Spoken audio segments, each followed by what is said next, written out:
மாண்புமிகு தமிழக முதல்வருக்கு பணிவான வேண்டுகோள் அப்படின்னு சொல்லி அதில் வந்து அவ்வளோ ஸ்கிரிப்டும் சொல்கிறோம். பார்ட்டி ஃபண்டுங்கிறதுனால இவ்வளோ நஷ்டம் வருது, இதை நீங்கள் தடுத்து நிறுத்தணும் ஐயான்னு சொல்லி கதறி கொடுத்தாச்சு விளம்பரம். கடைசியில் அந்த கப்பல் நிறுவனமே வந்து மூடுற அளவுக்கு ஆயிடுச்சு, கப்பலே விற்கிற அளவுக்கு ஆயிடுச்சு. இதை நாங்கள் ஏவா வேலுக்கிட்ட சொல்லும்போது அவர் என்ன நம்ம கேட்டார், கப்பலை சொந்தம் வாங்கிடலாம், ஃபண்டு யார் தருவான்னு கேட்டார். பார்ட்டி ஃபண்டு எப்படி கிடைக்கும், இது வந்து அவர் வெளிப்படையாகவே கேட்டார். அப்போ நான் வந்து வேலுக்கிட்ட கேட்குறது என்னன்னா, நீங்கள் எந்த தப்பும் பண்ணலைன்னா தயவு செய்து ஒரு புத்தகம் எழுதுங்க, செல்வந்தர் ஆவது எப்படி. நான் கூட அதை ஒரு காப்பி ரைட்டை வாங்கி நம்ம இயக்குனர் விக்ரமனை வச்சு வேலு வம்சம் அப்படின்னு ஒரு படம், எப்படி ஒரே பாட்டில் பணக்காரராக வருது. வேலு அளவுக்கு செந்தில் பாலாஜி மேலே வந்து எந்த அளவுக்கு புகார் வருது? மின்சாரம் வெளியிலேருந்து வாங்குறது இல்லை, ஸ்பேர் பார்ட்ஸ் வாங்குறது இல்லை, நிலக்கரியை வாங்குறது இல்லை, கப்பலை வாடகைக்கு அமர்த்துறது இல்லை. பார்ட்டி ஃபண்டு கொடுத்தா தான் டெண்டர் ஓகே பண்ணுவார். அவங்க தானே என்கரேஜ் பண்ணுறாங்க. பார்ட்டி ஃபண்டு அதிகமாக கொடுக்குற செந்தில் பாலாஜிக்கு தானே அவங்க முக்கியத்துவம் கொடுத்தாங்க. டிவிகேனால இன்னைக்கு அந்த ரமணா பட மாநில சொல்கிறான், இது டிவிகே கிடையாது சார், ஆன்டி கரப்ஷன் ஃபோர்ஸ். இந்த டிவிகே அரசாங்கம் இருக்கிற வரைக்கும் தமிழ்நாட்டில் ஊழல் என்பதே இருக்காது. இதை என்னால் அடித்து சொல்ல முடியும்.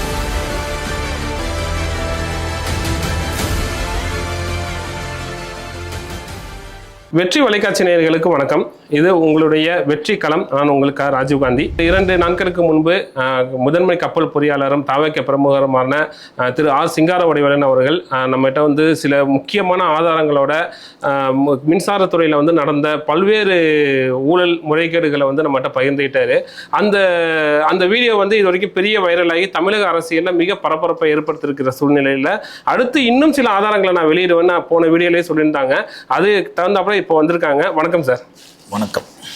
வீடியோவுக்கு கிடைத்த வரவேற்பு வந்து எப்படி இருந்துச்சு சார்? அடுத்தது இப்போ வந்து என்ன, எதை பற்றி பேச போகிறோம்? இல்லை, நிறைய பேர் வந்து அந்த வீடியோக்கு பிறகு நிறைய ஃபோன் அடித்தாங்க.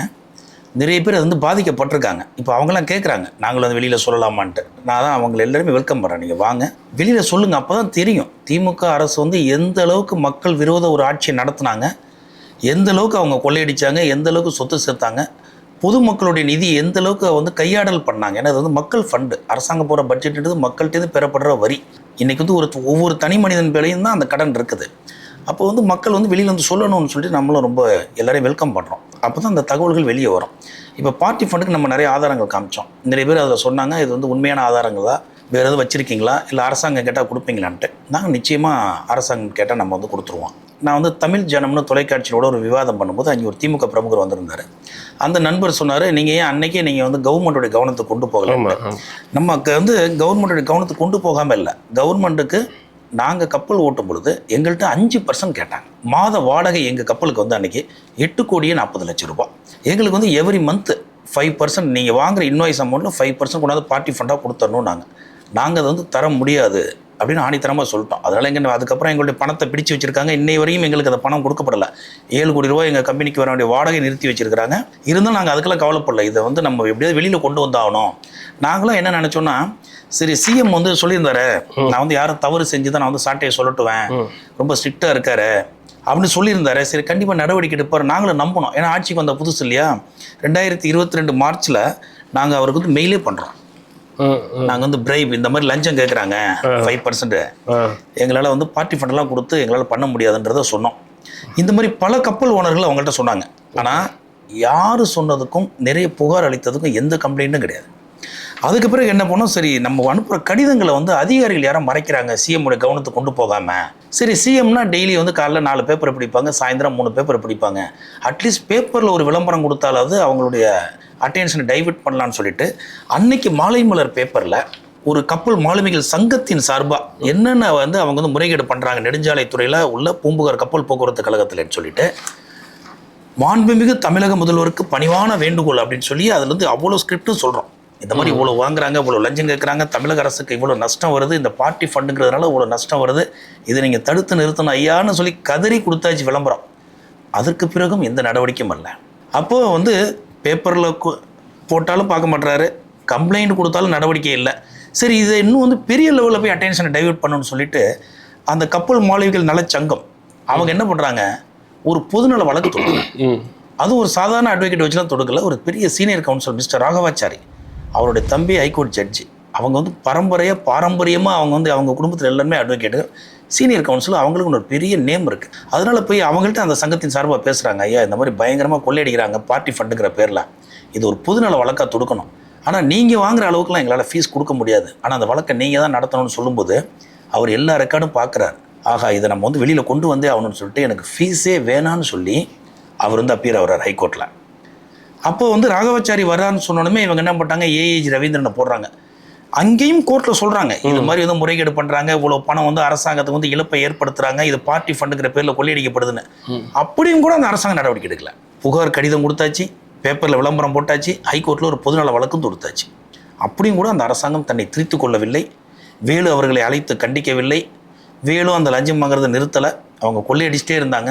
அதனுடைய விளைவுதான் அந்த திமுக அரசாங்கம் மக்களால் துடைத்து தூக்கி எறியப்பட்டிருக்குது. இந்த விளம்பரம் வெளியான தேதி, இந்த விளம்பரம் வெளியான தேதி வந்து மார்ச் 2022 தான். நான் உங்களுக்கு அதை கிளியராக அதை காப்பி தரேன். 2022ஆம் ஆண்டு 2022ஆம் ஆண்டே இது வந்து நம்ம இப்போ பிரிண்ட் அவுட்டாக இருக்குது. உங்களுக்கு வந்து அதை நான் வந்து பேப்பராக கொடுக்குறேன், அதை நீங்கள் வந்து பப்ளிஷ் பண்ணுங்க. அடுத்த 3 ஆண்டுகள் வந்து தொடர்ந்து இது மூலம் முறைகேடுங்கிறது நடந்துக்கிட்டே இருக்குது. இதனால் என்ன ஆச்சுன்னா எங்களுக்கு வந்து எங்களுடைய நிறுவனத்துக்கு நாங்கள் எதுக்குறதுனால எங்கள் நிறுவனத்துக்கு தர வேண்டிய பணத்தை ஹோல்டு பண்ணிட்டாங்க. அதுக்கப்புறம் அவங்க போகிற எந்த டெண்டரில் எங்கள் நிறுவனம் ஃபுல்லாக பார்ட்டிசிபேட் பண்ணாலும் அந்த டெண்டரை கேன்சல் பண்ணிடுவாங்க. நாங்கள் தான் L1 வருவோம், நாங்கள் குறைந்த விலைக்கு தான் போடுவோம். அந்த பார்ட்டி ஃபண்டுங்கிறது எல்லா கப்பல் ஓனரும் பார்ட்டி ஃபண்டை 10% மைண்டில் வச்சு நடைமுறை விலையோட 10% கூட போட்டு ஓகே பண்ணுவாங்க. நாங்கள் ஆக்சுவல் ப்ரைஸுக்கு டெண்டர் போடுவோம், நாங்கள் தான் L1 வருவோம். நாங்கள் L1 வந்துட்டோம்னா அந்த டெண்டர் கேன்சல் ஆகிடும். அதை வந்து தேதி வாரியாக போட்டிருக்கோம், எந்தெந்த தேதியில் நாங்கள் கலந்துக்கிட்டால் டெண்டர் கேன்சல் ஆகிடும். அடுத்த நாள் அதிக விலைக்கு ஒருத்தர் அவங்க ஒப்பந்தம் பண்ணுவாங்க. சார் இந்த மாதிரி நியாயமான ஒரு விஷயத்துக்காக நீங்கள் அந்த மோதல் போக்குக்கு போனதுக்கு அப்புறமா எவ்வளவு உங்களுக்கு இழப்பு நடந்திருக்கும்? பெரிய இழப்பு. கடைசியில் அந்த கப்பல் நிறுவனமே வந்து மூடுற அளவுக்கு ஆயிடுச்சு, கப்பலே விற்கிற அளவுக்கு ஆயிடுச்சு.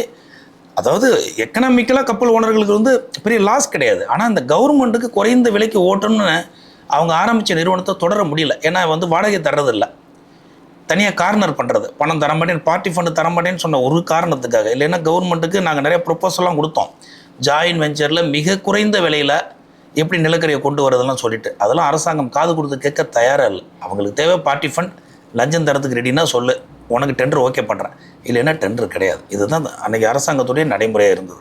இப்போ கலைஞர் அவர்கள் தொடங்கிய பூம்புகார் நிறுவனத்தையும் இவங்க முடக்கி தான் வச்சுருந்தாங்களா சார்? ஆமாம், கலைஞர் அவர்களால் தொடங்கப்பட்ட நிறுவனம் 1974 செலவுகளை குறைக்கணும் அப்படிங்கிறதுக்காகவே ஒரு கம்பெனி ஆரம்பித்தார்.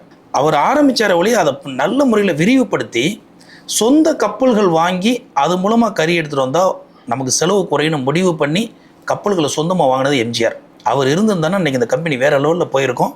அது வந்து நல்லா டெவலப் பண்ணார், சொந்த கப்பல்கள் வாங்கினார், அதனால செலவு ரொம்ப குறைஞ்சிது. அடுத்தடுத்து வந்தவங்க அதை ஃபாலோ பண்ணலை. இன்றைக்கி ஒரு சின்ன உதாரணம் சொல்கிறேன். அந்த காலகட்டம் 2021 காலகட்டத்தில் ஒரு முக்கிய பிரமுகர் ஒரு கப்பல் வாங்குறார். அதில் வந்து நானும் பங்கு பெறேன். நான் தான் அந்த கப்பல் வாங்குறது விலை பேசியெல்லாம் வாங்குகிறோம். மும்பையில் உள்ள SR கம்பெனியில் அந்த கப்பலுடைய விலை வந்து 83 கோடி ரூபாய். அன்னைக்கு அந்த கப்பலை உடைச்சி விற்றா பழைய இரும்பு விலை 65 கோடி ரூபாய், 18 கோடி ரூபாய் ப்ரீமியம். ஏன்னா அந்த கப்பல் வந்து 20 வருஷம் ஓல்டு, ஒரு கப்பலை 30 வருஷம் ஓட்டலாம். அப்போ என்ன நடக்குது, அந்த கப்பல் 83 ரூபாய்க்கு வாங்குகிறோம். அந்த கப்பலுக்கு அரசாங்கம் கொடுக்குற வாடகை வந்து அன்றைக்கி 8 கோடி 40 லட்சம். 12 மாதம் வாடகை கொடுத்தாங்க, 100 கோடி ரூபாய் வாடகை கொடுத்துருக்குறாங்க. அதுக்கு பிறகு அந்த கப்பல் 65 கோடிக்கு அந்த ஓனர் விற்றுட்டு லாபத்தோடு போயிட்டார். நான் என்ன கேட்குறேன் அரசாங்கத்தை, நீங்களே ஏன் கப்பல் வாங்க மாட்டீங்க? 85 கோடி கொடுத்து நீங்கள் கப்பல் வாங்கினீங்கன்னா அந்த கப்பலை நீங்கள் 10 வருஷம் ஓட்டலாமே. அப்போ உங்களுடைய செலவு வந்து 10ல் 1 மடங்காக குறைந்து விடும். இன்றைக்கி வந்து மின்சாரத்துக்கான செலவுன்றது மின் உற்பத்தி செலவு தான் அதிகம். அதுக்கான ரா மெட்டீரியலை பொசிஷன் பண்ணுறது, பிளேஸ் பண்ணுறது, கொண்டு வரதுக்கான செலவுகள் அதிகம். அந்த செலவை குறைக்கிறதுக்கு நிறைய வழிமுறைகள் இருக்குது. இன்றைக்கும் அரசாங்கம் கப்பல்களை வாடகைக்கு எடுத்துக்கிட்டு இருக்கு. இதை எம்ஜிஆர் நல்ல உயர்ந்த நோக்கத்தோடு திங்க் பண்ணி அன்றைக்கி கப்பல் வாங்கினார். அந்த நடைமுறையை இந்த அரசும் பின்பற்றணும்னு நாங்கள் ரொம்ப நம்புகிறோம். அதுக்கான ப்ரொப்போசல் இப்போ நாங்கள் கொடுக்க போகிறோம் கப்பல் மாலுமிகள் சங்கத்தின் சார்பாக. அதனால் நிறைய மாலுமிகளுக்கு வேலைவாய்ப்பு கிடைக்கும். எம்ஜிஆர் வந்து 2 in 1 பண்ணார். நிறைய தமிழ்நாட்டு மாலுமிகளுக்கு வேலைவாய்ப்பு, அதுக்காக ஒரு இன்ஸ்டிடியூட்டும் அவர் வந்து ஓப்பன் பண்ணார்.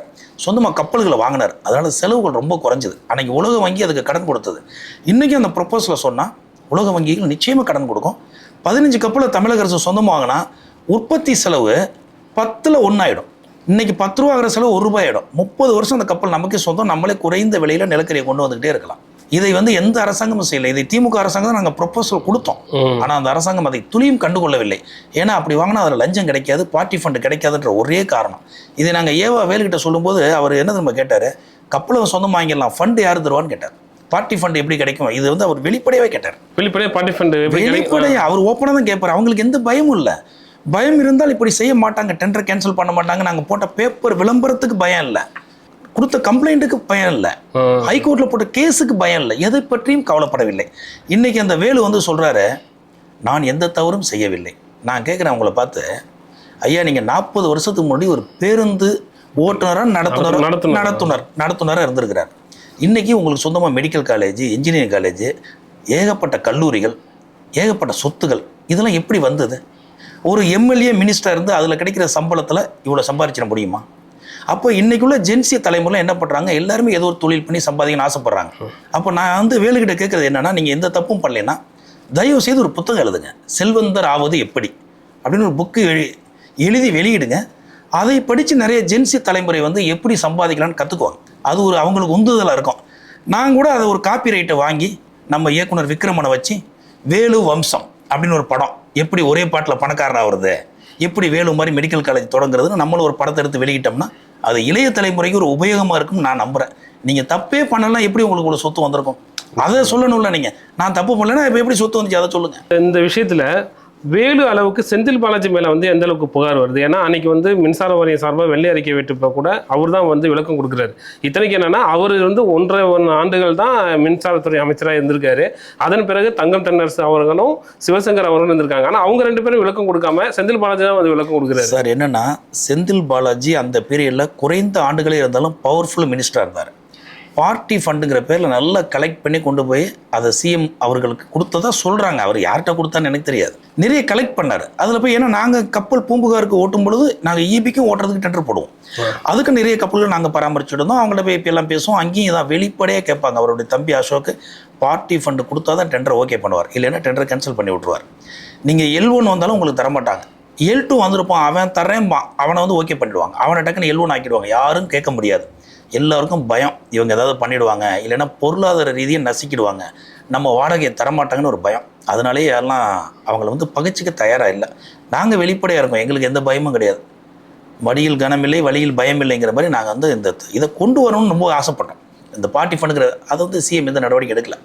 இப்போ செந்தில் பாலாஜி பார்த்தீங்கன்னா அனைத்து துறையிலையும் அங்கே டிரான்ஸ்ஃபார்மர் கொள்முதல், அது பார்த்துருப்பீங்க, அறப்போர் இயக்கம் போட்டது. அது மட்டும் கிடையாது, மின்சாரம் வெளியிலேருந்து வாங்குறது இல்லை, ஸ்பேர் பார்ட்ஸ் வாங்குறது இல்லை, நிலக்கரியை வாங்குறது இல்லை, கப்பலை வாடகைக்கு அமர்த்துறது இல்லை. அவ்வளவுலையும் அவர் வந்து ஊழல் பண்ணார். இது வந்து அந்த வெள்ளை அறிக்கையிலே நம்ம அமைச்சர் சொல்லியிருந்தார். வெள்ளை அறிக்கை வெளியிடும்போது நிறைய ஊழல்கள் நடந்ததை சொல்லியிருந்தார். வெள்ளை அறிக்கையில் வந்து நிறைய தவறான தகவல்களை அவர் செந்தில் பாலாஜி அமைச்சர் சொன்னதுக்கு பிறகு அவர் கொடுத்த விளக்கத்தில் நிறைய தவறான தகவல்களை சொன்னார். அதாவது வெள்ளை அறிக்கைக்கு பதில் செந்தில் பாலாஜி கொடுத்த அறிக்கையில் இப்போ உதாரணத்துக்கு உப்பூர் அனல் மின் நிலையம், அது கிட்டத்தட்ட 7,000-8,000 கோடி செலவு பண்ணி பாதியில் ட்ராப் பண்ணிட்டாங்கன்னு நம்முடைய அமைச்சர் சொன்னார். அதுக்கான உரிய காரணத்தை செந்தில் பாலாஜி என்ன சொன்னார்னா, தூத்துக்குடியிலேருந்து நாங்கள் வந்து டிரான்ஸ்போர்ட்டில் கொண்டு போகிறதுக்கு எது நிலக்கரி தான் மெயின். உங்களுக்கு நிலக்கரி இருந்தால்தான் மின்சாரம் தயாரிக்க முடியும், அதுதான் முக்கிய எரிபொருள். அதை கொண்டு போகிற டிரான்ஸ்போர்ட் காஸ்ட்டு கூடுனுச்சு, அதனால நாங்கள் நிப்பாட்டிட்டோன்னார். நீங்கள் அதை எப்போ நிப்பாட்டணும்? உப்பூரில் அனல் மின் நிலையம் வேணுமா வேணாமான்னு சொல்லும்போது கண்டிப்பாக அதுக்கு ஒரு ரிசர்ச் பண்ணியிருப்பாங்க, அதுக்கு ஒரு ப்ராஜெக்ட் ரிப்போர்ட் பண்ணியிருப்பாங்க. அந்த ப்ராஜெக்ட் ரிப்போர்ட் நீங்கள் ஒர்க் அவுட் பண்ணும்போதே உங்களுக்கு தெரிஞ்சிருக்குமே இது ஒர்க் அவுட் ஆகுமா ஆகாதான்ட்டு. ஆனால் அது வந்து சுத்த போய்.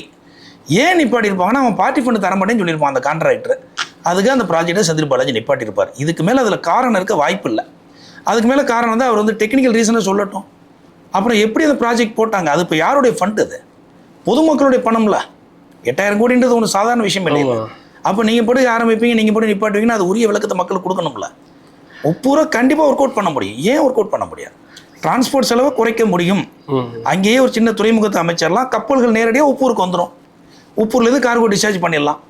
அது ஒரு பெரிய விஷயம் இல்லை சார். இப்போ ஒரு பார்ட்டி ஃபண்டுக்கு வர வேண்டிய அந்த 200 கோடி 300 கோடிக்காக ஆயிரக்கணக்கான கோடிகளில் வந்து அரசுக்கு இழப்பு ஏற்படுத்தியிருக்காங்க அப்படிங்கிறது முதல்வருக்கோ துணை முதல்வராக இருந்தார். அப்போ 2 பேருக்குமே அப்போ வந்து போகலையா சார்? எப்படி சார்? அவங்க கண்டிப்பாக தெரியும்.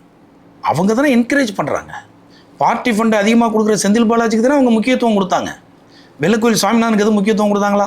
அவர் செய்தி ஒலிபரப்புத்துறை அமைச்சராக செவனியோன்னு போயிட்டு இருந்தார். அவங்க யாருக்கு முக்கியத்துவம் கொடுத்தாங்க? செந்தில் பாலாஜிக்கு கொடுத்தாங்க. அப்போ செந்தில் பாலாஜி என்னைக்கு கட்சிக்கு வந்தார்? வெள்ளக்கோயில் சுவாமிநாதன் என்னைக்கு கட்சிக்கு வந்தார்? வெள்ளக்கோயில் சுவாமிநாதன் 2006 காலகட்டங்களில் நெடுஞ்சாலைத்துறை அமைச்சராக இருந்தார். அந்த காலகட்டங்களே அவரெல்லாம் ஒரு பவர்ஃபுல் மினிஸ்டராக இருந்தார். ஆனால் அவரெல்லாம் இப்போ கடந்த ஆட்சியில் என்ன பொசிஷனில் வச்சுருந்தாங்க? செந்தில் பாலாஜி என்ன பொசிஷனில் வச்சுருந்தாங்க? இதை மக்கள் பார்த்துக்கிட்டு தானே இருக்காங்க. யார் பார்ட்டி ஃபண்ட் கொடுக்குறாங்களோ அவங்களுக்கு முக்கியத்துவம். அப்போ என்ன, எல்லா மினிஸ்டர் என்ன பண்ணுறாங்க, எல்லாருமே பார்ட்டி ஃபண்ட் கொடுன்னு கலெக்ட் பண்ண ஆரம்பிக்கிறாங்க. அதனால் பொதுமக்களுக்கு தான் பாதிப்பு, பொதுமக்களுடைய பணம் தான் சுரண்டப்பட்டது. அடுத்த ஒரு விஷயம் சார், எப்போதுமே அந்த திமுக அமைச்சர்கள் வீட்டில், ஒரு முன்னாள் அமைச்சர்கள் வீட்டில் ரைடு போனாலோ திமுகவினர் வந்து திரண்டு போவாங்க. ஆனால் ஏவவேலு வீட்டில் வந்து யாருமே இல்லையே அன்னைக்கு. சார் என்னென்னா, உண்மையை சொல்ல போனால் எனக்கும் திமுகவில் நிறைய நண்பர்கள் இருக்கிறார்கள். யாருக்குமே இந்த ஏவவேலை பிடிக்காது, யாருக்குமே எதுவும் செஞ்சதும் கிடையாது. அவர் படுக்க பார்ட்டி ஃபண்டை வாங்குவார், கொள்ளையடிப்பார். கரூரில் ஒரு பெரிய நண்பர் இருக்காங்க அவருக்கு, அங்கே அனுப்பிச்சி விட்ருவார் பாதியை இங்கிட்ட சிஎம்கிட்ட கொடுத்துருவார்னு சொல்கிறாங்க. அதனால் அவர் வந்து கீழ் மட்டத்தில் யாரையும் மதிக்கிறதில்ல, யாருக்கும் அவர் செய்கிறதில்ல. இன்னும் கூட நீங்கள் வந்து ஏவாவேலு வந்து இன்றைக்கி இளைஞர்கள் மத்தியில் எந்த அளவுக்கு அவர் வந்து ரீச் ஆகியிருக்கிறாரு அப்படின்னா, அதுக்கு நீங்கள் சின்ன சாம்பிள் பார்க்கணுன்னா, இன்றைக்கி வந்து ஜென்சி தலைமுறையில் ஒரு 20 பேரை வெவ்வேறு மாவட்டத்துலேருந்து செலக்ட் பண்ணி அவங்கள வரிசையாக ஒரு ஹாலில் உட்கார வச்சு பெரிய ஒரு எல்இடி ஸ்க்ரீனை வச்சுட்டு அவங்களுக்கு வந்து பிபி அப்பரேட்டஸை நீங்கள் கையில் ஃபிக்ஸ் பண்ணிவிட்டு அந்த எல்இடி ஸ்க்ரீனில் ஒரு 5 நிமிஷம் நல்லா இயற்கை காட்சியில் நீங்கள் வந்து ஒளிபரப்புனீங்கன்னா அவனுடைய பிபி ரேட்டை பாருங்கள், அப்படி நார்மலாக இருக்கும், எல்லாம் பார்த்துட்டே இருப்பான். திடீர்னு நீங்கள் ஏவாவேலுடைய ஃபோட்டோ ஒரு ஸ்லைடில் போடுங்க, எல்லாருக்கும் பிபி லைட்டாக ஏறும். அப்படி அடுத்து கே நேரோ போடுங்க, ரொம்ப ஏறும். அடுத்து துரைமுருகனை போட்டிங்கன்னா அவனுக்கு ஹார்ட் அட்டாக் வர மாதிரி ஆகிடுவான். ஏன்னா ஜென்சி தலைமுறை வெறுக்கிறவங்க இவங்கெல்லாம். இதை வந்து மரியாதைக்குரிய முன்னாள் முதலமைச்சர் மு.க. ஸ்டாலின் அவர்கள் உணர்ந்துக்கணும். இன்றைக்கி ஜென்சியை வச்சு நாங்கள் வந்து இப்போ டிவிகேக்கு அகைன்ஸ்டாக நாங்கள் வந்து ஃபோர்ஸை டெவலப் பண்ண போகிறோம் கட்சியன்னா, இவங்களை வச்சுட்டு எதுவுமே பண்ண முடியாது. பொதுமக்களுக்கே கோவம் வருது இவங்களை பார்த்தாலே.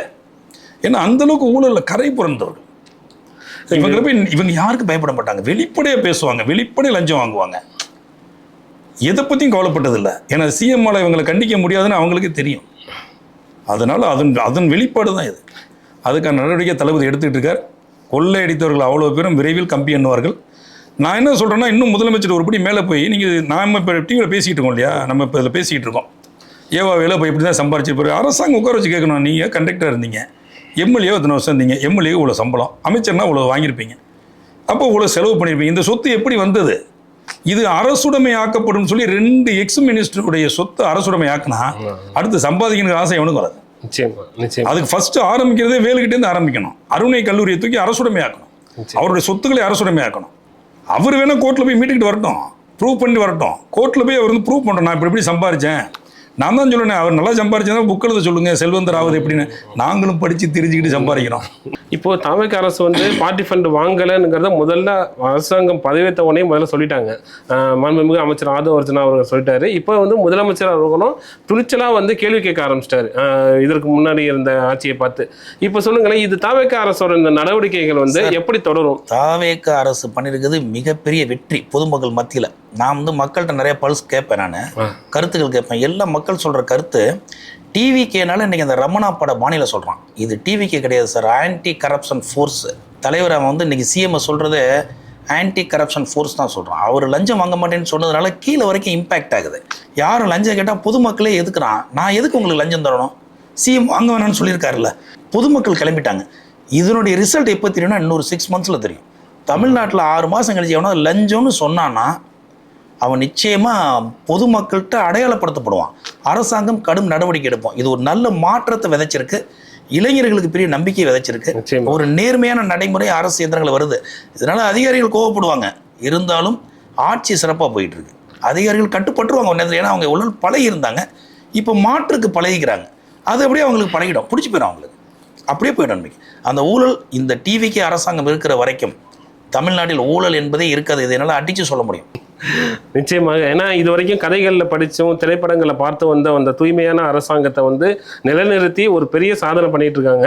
அது இன்னும் தொடரும்னு நம்புவோம். வேற எதுவும் சொல்லணும்னு நினைக்கிறீங்க? இல்லை சார், இல்லை, இது சிறப்பாக போயிட்டு இருக்கு. இந்த ஊழல்களை நீங்கள் தொடர்ந்து அம்பலப்படுத்துங்க.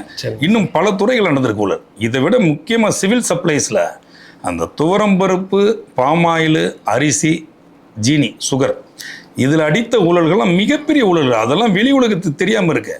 இந்த உணவுத்துறையில் அடித்த ஊழல் வந்து மக்களுக்கு கிடைக்கிற அத்தியாவசிய பொருளில் கை வச்ச கவர்மெண்ட் திமுக கவர்மெண்ட். இதை நம்ம அடுத்தடுத்ததில் ஆதாரங்களோட நம்ம உட்காந்து பேசுவோம். உண்மைதான். இது வரைக்கும் நம்ம வந்து பார்த்த ஊழல் எல்லாமே வெளிப்படையாக தெரிஞ்ச ஊழல், தெருவிளக்கு அந்த மாதிரி ஊழல் தான். ஆனால் நீங்கள் சொல்கிற ஊழல் எல்லாமே விஞ்ஞான முறை ஊழலாக இருக்குது. நீங்கள் இப்போ போன முறை காட்டிய ஆதாரங்களும் சரி, இந்த முறை கொண்டு வந்திருக்கிற ஆதாரங்களும் சரி, விஞ்ஞான முறையில் எப்படியெல்லாம் திமுக அரசு கடந்த 5 ஆண்டுகளாக ஊழலும் முறைகேடுகளும் பண்ணாங்க அப்படிங்கிறத நீங்கள் வெளிப்படுத்திருக்கீங்க.